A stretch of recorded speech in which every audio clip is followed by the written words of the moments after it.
ये उसकी जैसे सरसों होती है, सरसों होती है, जब तक सरसों की फली कच्ची होती है उसकी कीमत नहीं बनती, उसमें दाना नहीं बनता, तो ऊपर को खड़ी रहती है ऐसे।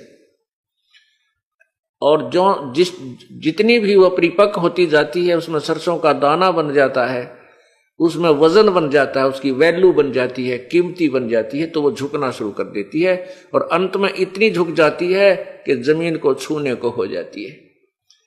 उसमें उसकी कीमत बन गई, सरसों के दाने उसमें भर गए फलियों में, वो कीमती बन गई।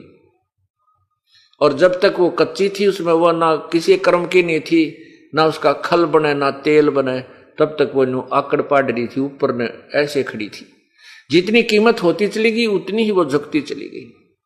ठीक इसी प्रकार जो पुण्यात्मा पूर्व जन्म की कमाई से परिपक्व भरे हुए हैं, कुछ शेष रह गई थी वो उसमें पार ना हुए, अब सत्संग में आते हैं तो वो झुके बिना रह ही नहीं सकते। उनका स्वभाव, हम तो पत्थर के सामने प्रणाम किया करते थे, 2 ईंट लगा करके माता बना रखी होती जिस पर कुत्ते मुत्या करते, हम उस पर भी नमस्कार किया करते थे, क्योंकि हमारे अंदर वो गुण था, हमारे अंदर वो कीमत थी, भगवान का धन था, वो हमें झुकाए बिना छोड़ता नहीं था। और अब तो हमें रास्ता ही अकॉर्डिंग टू शास्त्र मिल गया। अब तो झुकन की बात छोड़, कोई नाट गर्दन मांगे तो भी सहर्ष स्वीकार दे देंगे परमात्मा, कभी ले लीजिए। पुण्यात्माओं के अंदर ये गुण होता है। मंदोदरी पूर्व जन्म की भक्ति से युक्त थी, इसलिए उसको उसी सौभाग्यवश उसको संत के दर्शन हुए, परमात्मा के दर्शन हुए, और जाते ही चरणों में मत्था टेक दिया। परमात्मा ने शीश पर हाथ रखा कि कहा, आओ महारानी, यहां दास के पास कैसे आना होगा, हो गया। मंदोदरी ने कहा, नहीं, मैं आपकी बच्ची हूं, मैं आपके बच्ची हूं, और हे प्रभु, मैं आप का ज्ञान सुनना चाहती हूं। प्रभु ने 10-20 मिनट आध घंटा उसको सत्संग दिया। पुण्यात्मा थी, क्योंकि पहले वो कर्मवती से बहुत कुछ सुन चुकी थी, और फिर सामने परमात्मा बैठे। पुण्यात्मा चूकते नहीं, फिर तुरंत ग्रहण कर देते हैं। मंदोदरी ने उपदेश ले लिया। उपदेश लेने के बाद वो फिर जो ज्ञान परमात्मा से सुना था, कर्मवती से सुना था, परमात्मा द्वारा बताया हुआ, उसको स्वयं भी ग्रहण कर लिया। इस तत्व ज्ञान के अंदर एक और खासियत है कि जिस समय प्राणी स्वयं इस ज्ञान से पूर्ण परिचित हो जाता है, फिर उसके अंदर एक ऐसी प्रेरणा बनती है कि भाई को भी बता दूं, बहन को भी बता दूं, रिश्तेदार को भी बता दूं, कोई मिला दोस्त मित्र उसको भी सुना दूं, सहेली को भी सुना दूं, इसका भी कल्याण हो जाए। इसी दृष्टिकोण से मंदोदरी ने अपने देवर विभीषण से ये तत्व ज्ञान सुनाया। विभीषण ने कहा कि मंदोदरी, आप तो डांडी मारगी, आप अकेली नाम ले आई, मुझे क्यों नहीं बताया आपने, मैं भी परमात्मा के दर्शन करता और उपदेश ले लेता। मंदोदरी ने कहा कि फिर कभी प्रभु आएंगे तो मैं अवश्य आपको बताऊंगी। परमात्मा ने फिर जाना ही था। जाते ही विभीषण ने कोई आनाकानी नहीं करी और चरणों में शीश रख दिया, परमेश्वर के उपदेश ले लिया। अब कुछ दिनों के उपरांत मंदोदरी के मन में आया कि मेरे पति रावण भी यदि परमात्मा की शरण में आ जाएं तो इनका कल्याण हो जाएगा। अब प्रभु ने जो ज्ञान दिया था मंदोदरी रावण को बताने लगी। रावण बहुत नाराज हो गया, कहने लगा, तू बहकाली किसी ने, और भगवान शिव से ऊपर कोई शक्ति नहीं है। मैंने भगवान शिव की भक्ति की और अपने यहां से धड़ काट के उसके ऊपर चढ़ा दिए, उसको समर्पण कर दिए। उन्होंने मुझे वापस शीश दे दिया, मुझे सोने की लंका बख्श दी। मैं आज सिद्धि युक्त हूं, आकाश में उड़ जाता हूं, मेरे पास ये पावर है। पागल तू किस चक्कर में पड़गी? किसने बहका लिया तेरे को? मेरे को ये शिक्षा देने की आवश्यकता नहीं है मंदोदरी। मैं भगवान शिव से अतिरिक्त किसी को नहीं मानता, ना मानूंगा। अब यहां परमात्मा उदाहरण देते हैं कि एक कोयल पक्षी होता है, कोयल। और कोयल जो मादा है वो अलग से घोंसला बना करके अंडे नहीं देती, बच्चे नहीं उत्पन्न करती, क्योंकि कौवे जो होते हैं वो कौवे और कौवी उस कोयल के अंडों को खा जाते हैं, वो उनको सफल नहीं होने देते, उनमें से बच्चे उत्पन्न नहीं होने देते। तो कोयल क्या फार्मूला अपनाती है? मादा कोयल जब अंडे दे देती है किसी घोंसले में, और जिस समय वो कहीं चुग्गा चुगने जाती है मादा कौवी, तो पीछे से वो मादा कोयल उस कौवे वाले घोंसले में जहां पहले 2 अंडे दे रखे होते हैं, अपने अंडे उसमें उत्पन्न कर जाती है। अब वो कौवी आती है, वो देखती है 4 अंडे हैं, वो पहचान नहीं पाती मेरे कौन से हैं, दूसरे के कौन से। इस दृष्टिकोण से वो चारों को ही से देती है, चारों को ही वो सफल कर लेती है, उसमें से बच्चे निकल जाते हैं। जब वो बच्चे बनते हैं तो एक जैसा कलर होता है, एक जैसी उनकी क्रिया होती है, उनमें कोई पहचान नहीं कर सकता ये कौन सा कौवे का है, कौन सा कोयल का। अब कोयल देखती रहती है, दूर बैठकर वृक्ष की टहनी पर देखती रहती है कि मेरे बच्चे उड़ने लग गए कि नहीं, और पहचान कोयल को भी नहीं होती कि मेरे कौन से हैं, कौवे के कौन से।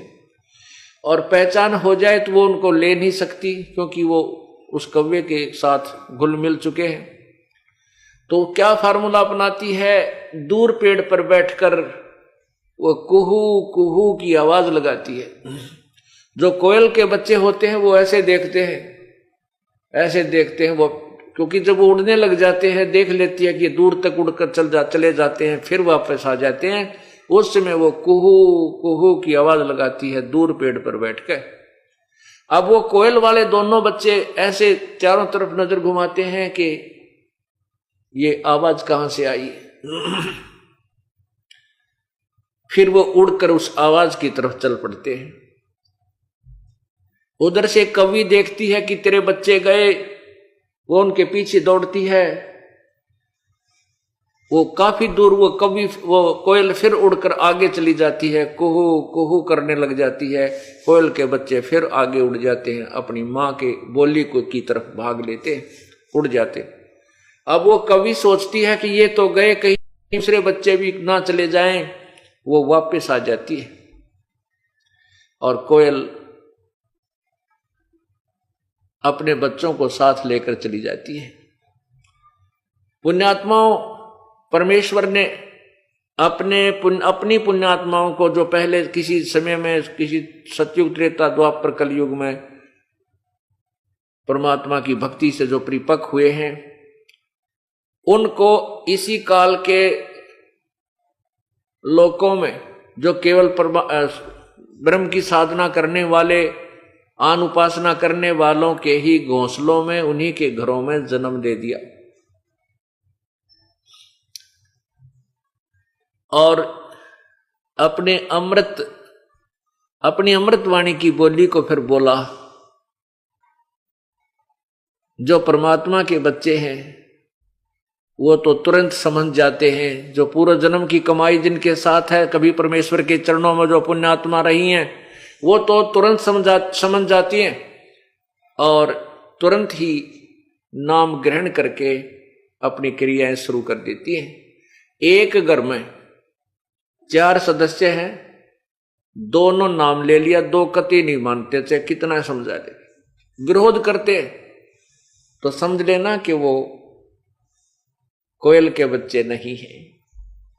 वो पिछले जन्म में कभी भक्ति प्रभु की नहीं कर पाए। इसी प्रकार परमात्मा कहते हैं, हमारी बोली बोल है सो देसी मारा। हमारी बोली वो लह, लह माने पहचाने, जो देसी भाषा, जो हमारे देश में जाने योग्य, यानी उसकी प्रक्रिया प्रारंभ हो चुकी है, वही हमारे इस वाणी को, हमारे उद्देश्य को समझ सकता है।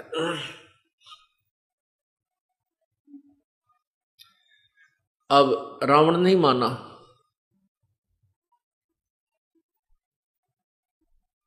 एक दिन कुछ समय उपरांत रावण ने एक और उत्पन्न कर दिया।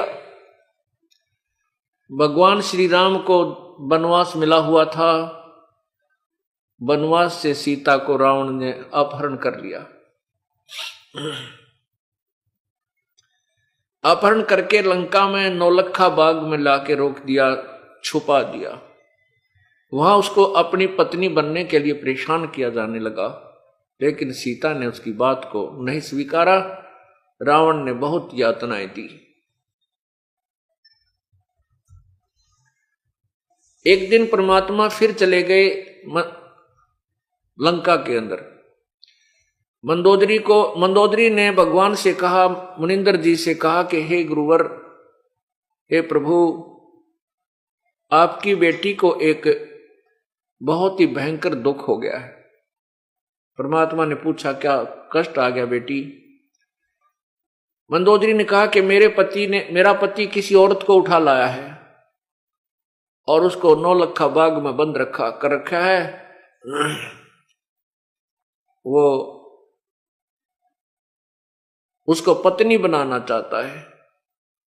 हे प्रभु, आप किसी प्रकार इसको समझा दो, यो गलत काम ना करे और आपके चरणों में आ जावे। परमात्मा ने कहा, बेटी, ये जो औरत है, जिस स्त्री को ये उठा के लाया है, ये साधारण स्त्री नहीं है। ये लक्ष्मी का अवतार है और रामचंद्र जी जो हैं ये विष्णु अवतार हैं। रावण ने तो अपने पैर पे कुहाड़ा मार लिया।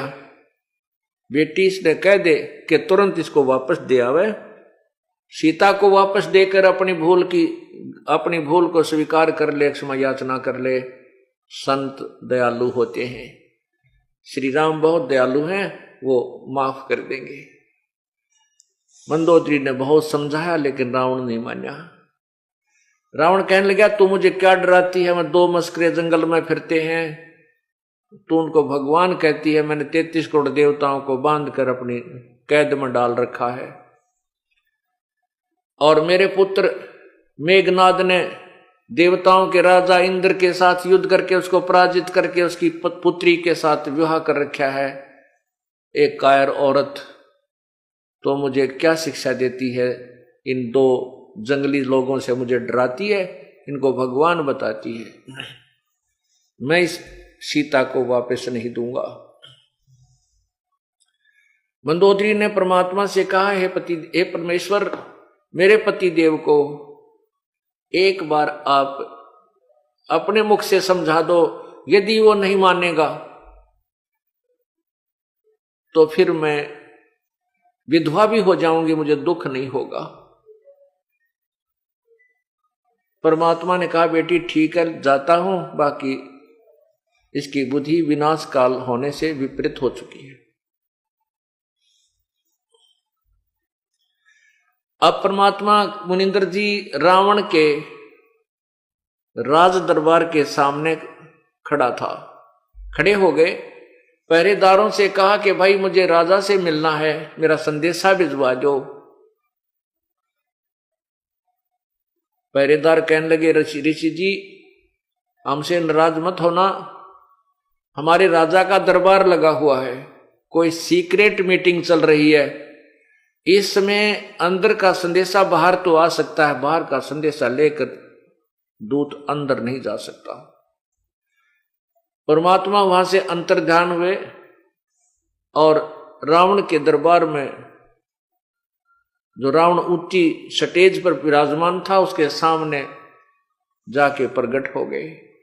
रावण ने देखा कि ये व्यक्ति कैसे आ गया, ये ऋषि कैसे आ गया इस राज दरबार में, इसी सीक्रेट मीटिंग चल रही थी, किसने आने दिया? उन पहरेदारों को बुलाओ और उनकी गर्दन को कलम कर दो। बड़ा क्रोधी था रावण, क्योंकि तमोगुण का उपासक था, भगवान शंकर का उपासक था। परमात्मा ने कहा कि रावण, आपके पहरेदारों ने मुझे मना कर दिया था, उन्होंने बाहर से लॉक लगा रखा है, अंदर आने का कोई रास्ता नहीं है। रावण ने पूछा, फिर आप कैसे आए? प्रभु ने कहा कि मैं ऐसे आया, अंतर्ध्यान हो गए, अदृश्य हो गए और फिर प्रकट हो गए, कि मैं वहां से अंतर्ध्यान होकर तेरे दरबार के अंदर प्रकट हो गया हूं, मैं ऐसे आ गया। अब रावण ने देखा कि तो कोई संत है, सिद्धि युक्त है, शक्ति है इसमें, कुछ थोड़ा सा नरम हुआ, बोला कि क्या काम आया है, बता मुझे। परमात्मा ने कहा कि रावण, जिस देवी को तू उठा लाया है ये आम स्त्री नहीं है, ये लक्ष्मी का अवतार है, श्री राम विष्णु रूप, जो श्री राम जी आए हुए हैं विष्णु ही समझो, और इस सीता को वापस देकर अपने जीवन की भीख मांग ले। रावण एकदम क्रोधित हो गया और ऊंची स्टेज से जंप लगाया, नीचे कूद गया, तलवार निकाल ली, बहुत तगड़ा योद्धा था। तलवार निकालकर गुस्से में जाकर के भगवान के यानी मुनिंदर जी की गर्दन को काटने के लिए ऐसे तलवार का वार किया, अटैक किया उस कृपाणते।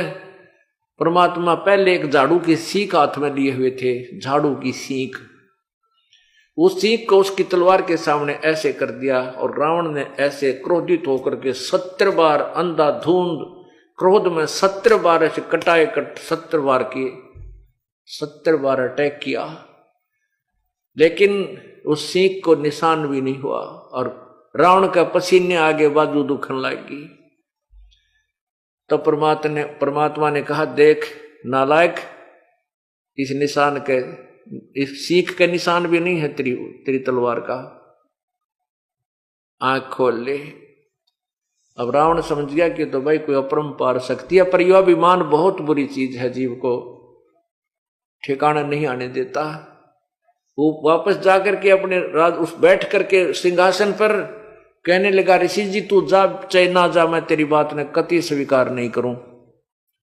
परमात्मा बोला, ना स्वीकार करे तो कुएं में पड़े, मैं यूं चला भाई, वापस आ गए। अब कहते हैं विनाश काले विप्रता बुद्धि, कोई अच्छा ज्ञान दे तो भी कड़वा लगता है, चाहे भगवान क्यों ना आ जा।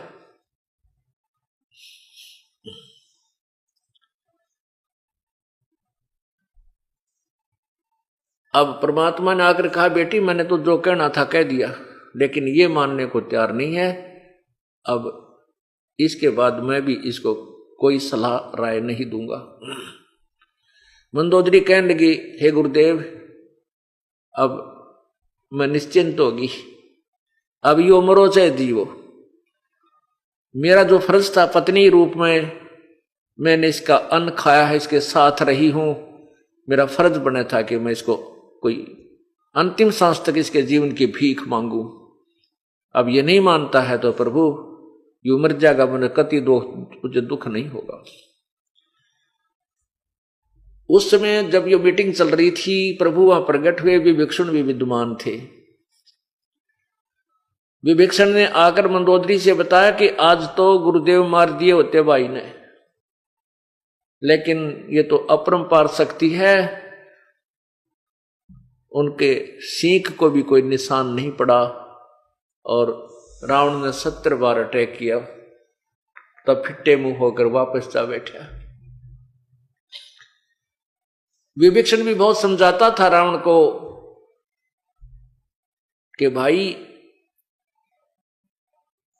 जो साधना आप कर रहे हो भगवान श्री शंकर भगवान की, ये पूर्ण नहीं है। मुनिंदर जी पूर्ण परमात्मा है, इन गुरुदेव से आप उपदेश ले लीजिए, लेकिन रावण ने नहीं मानी और अपनी लंका का नाश करा लिया।